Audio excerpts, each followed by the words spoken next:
Welkom graad 9's by hierdie finansies les. Ons is tans besig met debiteure en in hierdie les gaan ons kyk na die debiteure joernaal. Ons gaan kyk hoe die transaksies van debiteure in 'n debiteure joernaal aangeteken word, die verskillende kolomme wat ons kry en die afkorting vir die debiteure joernaal is die DJ. Ons gaan nou na die debiteure joernaal kyk en ons gaan kyk hoe ons transaksies in die debiteure joernaal aanteken. Ons vorige een het ons gekyk hoe ons transaksies in die rekenkundige vergelyking toepas. Kom ons kyk nou 'n bietjie as ons met debiteure werk. Hoe lyk 'n debiteure joernaal? As julle hierso bo kyk, sal julle sien 'n debiteure joernaal het dokumentnommer, dan is daar dag, debiteure, die folionommer, ons sal dit later verduidelik, dan het ons verkope en ons het koste van verkope. Want wat kom doen debiteure? Hulle kom koop voorraad aan. In ons besigheid het ons goedere verkoop, maar daardie goedere wat ons verkoop het, hoeveel het dit ons gekos? En dit kom dan hierby, koste van verkope. Baie belangrik, voor ek vergeet, voor ons na 'n transaksie toe gaan, as julle moet onthou dat 'n debiteure joernaal het 'n opskrif. Sy opskrif is baie belangrik. Dit is debiteure joernaal van Pieter se skoenwinkel vir April 2020.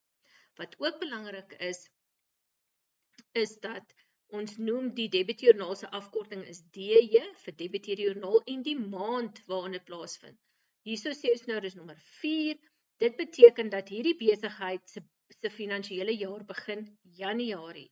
So Januarie is nommer 1, Februarie nommer 2, Maart is dan nommer 3, so April is nommer 4. So baie belangrik dat julle dit dan nou raak sien, dit moet bo-aan die joernaal van elke maand geskryf word. Maar wanneer ons nou kyk julle, dan is dit ook, ons werk nog steeds met 50% kosprys. So ons op die kosprys is ons wins 50%. So as dit ons R10 gekos het, 50% op dit word dan ons verkoopsprys. Ons eerste transaksie lees as volg. Verkoop goedere aan S. Pieterse op krediet vir R750. Kosprys is R500 volgens verkoopsfaktuur 01. Hierso het ek jou die verkoopsprys gegee, maar die kosprys is ook aan jou gegee. Wanneer ons hierdie ene aanteken, eerste, my dokumentnommer is wat? Dis verkoopsfaktuur 01. So my faktuurnommer julle kom hierso. Dis dokumentnommer 1. Op watse dag was dit? Dit was op dag 1. Waar sien ons dit? Sien julle hierso? Dit was op dag 1. Wie is dit? Wie is my debiteur? My debiteur is S. Pieterse. Sien julle hierso? S. Pieterse. En dan S. Pieterse, wat het hulle gekoop of wat was die bedrag? Die bedrag was R750 vir verkope. Wat was die kosprys? Die kosprys was R500. Transaksie nommer 2, kan ons hierso sien, is op die 8ste.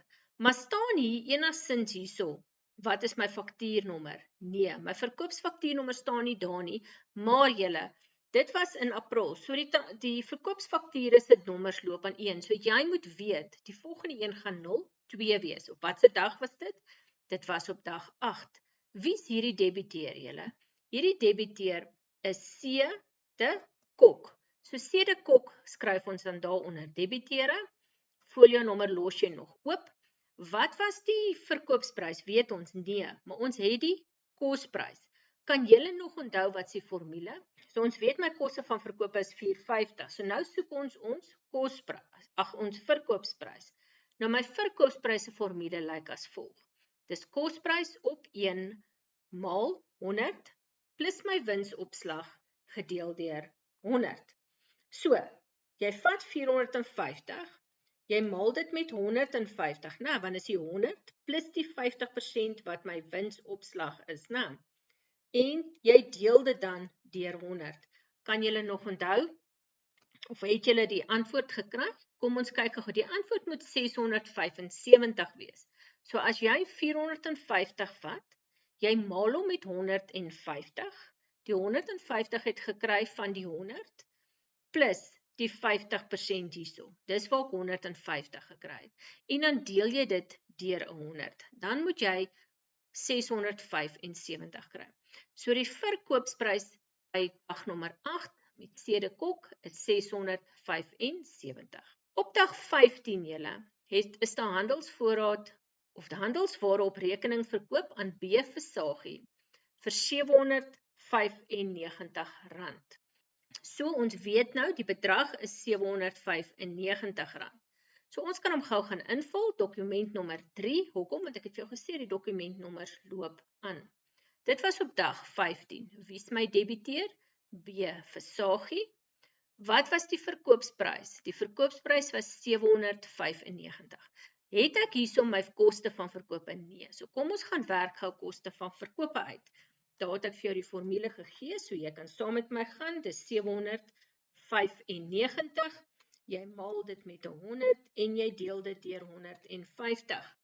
Goed, kry julle ook 530, as jy nie, kom ons gaan weer, dis 795, jy maal dit met 100 en jy deel dit dan deur 150, dan sal jy by 530 kom.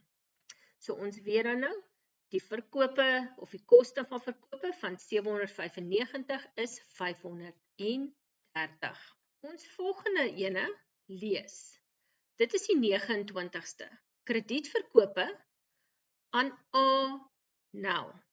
So vir kredietverkope aan A Nel beloop 1350. Nou, wat is my verkoopsprys? My verkope julle, het ons nou hier gesien, is 1350. Maar weet ek wat is my kosprys? Nee, dit sal ons nou uitwerk. So kom ons gaan teken hierdie verkope eers gou aan. So ons sien dat dit is op wat is my dokumentnommer? My dokumentnommer is nommer 404. Wat se dag? Die 29ste. Wie was dit? Dit was A Nel. Folio nommer los jy eers uit. Dan julle verkope is hoeveel? 1350. Om nou sy kosprys te gaan uitwerk, né? Dan weet julle mos, wat doen ons? Ons vat die verkoopsprys, wat 1350 is, jy maal dit met 100 en jy deel dit deur 150. En julle, as julle saam met my dit dan nou gedoen het, dan moet jy R900 kry. So, R900 is my kosprys. Dis my koste van verkope. So, ons het gegaan en ons het hierdie bedrag gevat, ons het hom met 100 gemaal en ons het met 150 gedeel. Dan het jy die bedrag 900 gekry. Dit is daardie transaksie of daardie handelsvoorraad se kosprys. Die volgende ene lees, dis op die 30ste, 'n duplikaat verkoopfaktuur toon dat kredietverkope vir R600 gemaak is aan R Henning. Hoeveel is die verkope? Die verkope is R600. Aan wie is dit? R Henning. So R Henning is my debiteur. Op watse dag was dit? Op die 30ste. Ons weet dat ons fakture loop aan 1, so ons het nou die vorige een was 04, so hierdie enetjie gaan dan wat wees? Hierdie enetjie gaan dan 05 wees. Op watse dag? Dit is op die 30ste. Wie is my debiteur? R Henning. Vir hoeveel het hy verkope gehad? Vir R600. Maar nou, weet ons wat is my koste van verkope? Nee. So jy gaan weer eens gaan, jy vat die 600, jy maal dit met 100 en jy deel dit deur 150. En julle, as jy dit dan nou uitgewerk het, dan behoort julle ook by 400 te kom. So wat is my koste van verkope vir R600? Dit is 400. Maar julle, ons is dan nou nog nie klaar nie. Aan die einde van die maand, dan moet jou debiteurjoernaal afgesluit word. So wat jy dan gaan doen, is jy gaan al hierdie bedrag gaan en jy gaan dit optel, want dit is jou verkope en hierdie is dan jou koste van verkope. So my verkope julle is 4.170 en my koste van verkope julle is 2.780. Daai bedrag is baie belangrik, want op die ou end gaan daai bedrag oorgaan na jou algemene grootboek toe. Nadat ons dan nou die totale gekry het en ons weet dit gaan dan nou oor na die algemene grootboek toe, aan die einde van die maand, het ons ook te doen met folionommers. Want onthou, hierdie debiteure julle word op die ou end ook oorgeboek daagliks na die debiteure grootboek toe. En elke debiteur het sy nommer in die debiteure grootboek. So in hierdie geval gaan hulle in volgorde wees. So S Pieterse is DG1 vir debiteure grootboek 1. C de Kok is dan DG2. So volg hulle op mekaar. B Versagie is DG3, A Nel is DG4 en R Henning is DG5. Want in die debiteure grootboek gaan ons dan nou hierdie totale addisioneel na hulle elkeen se grootboek te boek. En hierdie verwysing, hierdie folionommer help ons dan om op die ou end te gaan kyk in watter ene, want julle party besighede het baie. Party het nie soos hierdie net 5 nie. Hulle het argumentsmateriaal 50. So om te weet dat B Versagie is nommer 3, gaan dit net help. So dit is baie belangrik ook om te onthou dat die folionommer vir die debiteure is jou debiteure grootboek, waarna toe die debiteure joernaal en later ook die debiteure afslagjoernaal na toe oorgeboek word.